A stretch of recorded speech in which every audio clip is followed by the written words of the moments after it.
Cafe Networking Podcast promotes successful business experts. I'm Tom Rioch, known as the King of Networking, connecting people throughout the world from my podcast studio in Brazil. Joining us today from Fort Worth, Texas, is Colin Sanburg, founder and visionary at FinElevate, a strategic accounting startup. FinElevate executes a financial playbook for digital and entrepreneurial companies to deliver growth, increase profitability, and improve cash flow.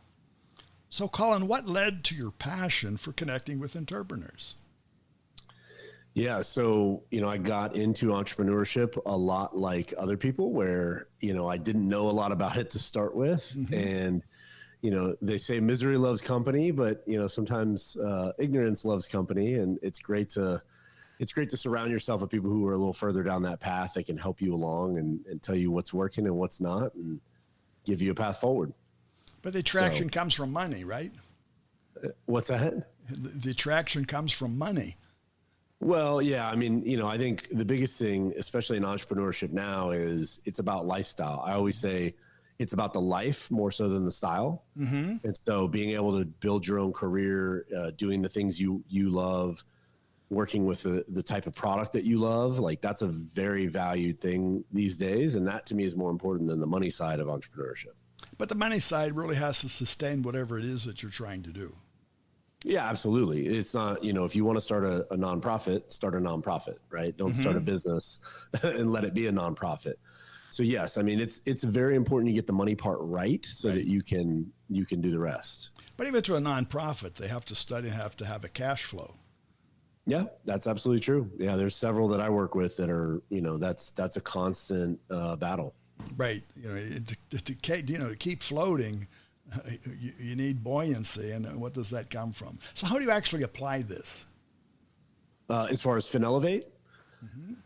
Yeah. So for FinElevate, what we love is we sit down with every entrepreneur, every owner that we work with, and understand what their goal is. And so we call it the financial elevation formula. Mm-hmm. But it's basically understanding what their goal is. Then we create what we call the Fin Score, which is a simplified report card on their business. It's a dashboard that they can log into and see where they stand. Mm-hmm. And with us understanding what the goal is and where they stand today, then the next play in our playbook, we have a profit playbook that will help every business owner make more money out of their business. So if we understand where their goal is and where they are today, then the next play is pretty natural, pretty obvious, and we get to work on it. And so that profit playbook, again, when we're talking about sustainability, because the next step to most companies is scale. Yes. How do I grow? And what I see you do offer is you deliver growth. And to sustain that, we do need money somewhere. Yeah, and I'll say one of the big challenges, and a lot of entrepreneurs find this out the hard way, is that just because you grow doesn't mean you're going to be more profitable. There's a lot of people that double the size of their company and they're making less money than they were before. Right. And so growing profitably is kind of the mantra that we run with. I mean, that is what we are all obsessed with helping our clients do. And back to the, cash flow. If things dry up there, no matter how well you're working or how you're trying to grow, you don't have water to water the plants, they don't grow.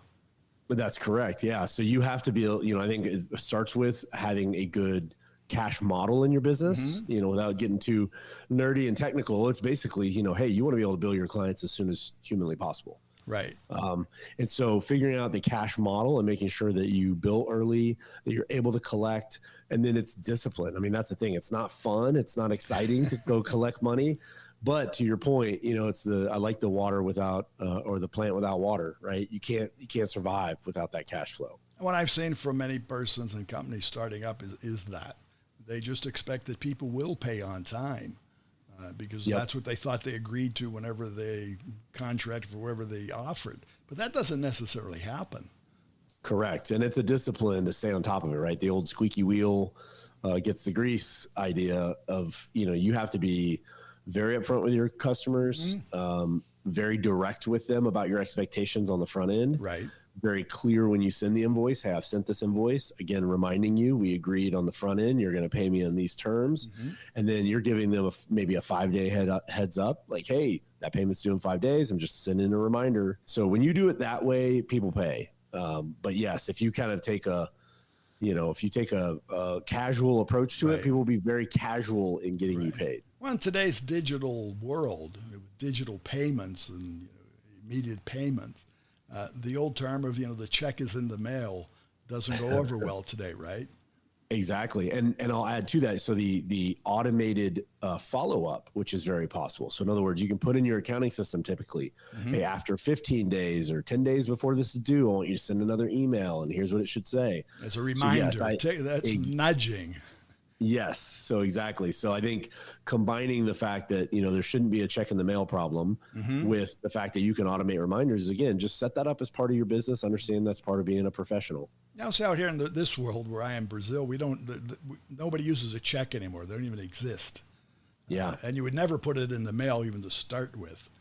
Exactly. So today, everything is sort of instantaneous payment. Obviously, there are terms you offer that exists. But to your point, companies have to be on top of receiving basically on time. Correct. The water dries up real quick. Yeah, absolutely. And especially when you're growing, again, because if you think about it, what is growing really is that I'm doing more work than I've ever done before, right? Let's set aside the money part of it. I'm doing more work than I've ever done before. Well, work's expensive. Right. And so it means I'm paying for the future work I'm delivering with yesterday's money. Right. And paying and for you're also paying to tomorrow's your cost. suppliers. You're making commitments to others. Exactly. So that's really, you sit down, you're talking, you structure, and I can see that the important thing is not just to have the playbook, but you also follow through with it. Correct. Yeah. So to your point, the last thing we want to do is give an entrepreneur or business owner one more thing to worry about. We don't give them a list and say, hey, good luck, we'll see you next month, and hopefully you get your whole list done. That's not the way we like to operate. We really like to get in the business. We're logging into their systems. We're making sure that those things are being done. We're following through with the discipline. And so that is a much more effective way of actually, executing on our playbook. And I agree with that's where success comes from. You probably and your team has a keener eye of looking for the tendencies of where things may go well and may not. Yeah, absolutely. No, I like to say it's kind of like, you've got a leaky boat, right? Everybody does. There's a lot of different ways you can lose money. When you're in a teeny tiny little boat, the owner can plug all those holes. As the boat grows, it's not possible for the owner. And then if they don't know how to train the team, they're not well, all we do is plug holes, right? That is our entire mindset. And so just like you wouldn't want to grow a company to a big company without somebody who specializes in sales. Right. We specialize in profit and making sure that you grow the profit and sustain the profit. And that's all we do. That's all we're looking at. We're not worried about. That's a lot. That's not all. Yeah, that's a lot. That's right. Well, anyway, Colin, thanks for being here. How can our listeners find you? Yeah. So the easiest way, I'm on LinkedIn pretty constantly. So you can look me up on LinkedIn. I'm sure that'll be in the show notes. Just Colin Sanburg on LinkedIn, or you can go to our website, which is FinElevate.com. Right. And, you'll see there, we're talking about making money and profit and helping you grow. So look us up there. You can always reach out, and I love to connect. So let's do it. Thank you. Success. Yeah. Thanks, Tom. Okay. And again, for our listeners, it's Colin Sanburg, the first. Find him on LinkedIn, and FinElevate. That's FinElevate.com. Cafe Network is brought to us by Focus MI Market Intelligence, an agricultural market research specialist in Brazil. More information at FOCUSMI.com. Talk to Tom, talk to the world. Thanks for listening. Until the next time here at Cafe and Networking Podcast.